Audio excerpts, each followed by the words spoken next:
C'est presque chaque jour que ces sauvageons attaquent la République, c'est presque chaque jour qu'on le constate et c'est presque chaque jour que ça va recommencer parce que parmi ces personnes qui ont attaqué le commissariat, très certainement, et la majeure partie étaient les mêmes qui l'ont fait à la fin du confinement. Mais comme on ne va plus en prison quand on fait ce genre d'attaque, eh ben, on ne résoudra jamais le problème. On a tellement laissé filer ces dernières semaines, ces derniers mois aussi, dans ces agressions verbales et physiques contre nos forces de l'ordre, en laissant ces manifestations Traoré, où on insulte, où on appelle même au meurtre aux forces de l'ordre, en laissant Christophe Castaner insulter sa propre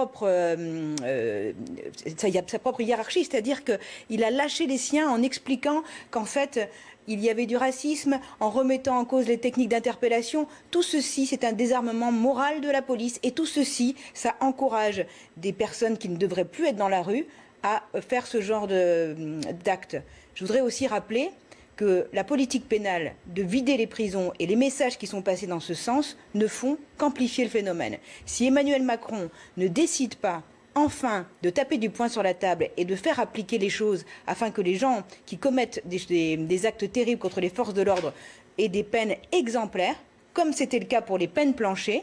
qui ont été enlevées par les socialistes, on ne s'en sortira pas.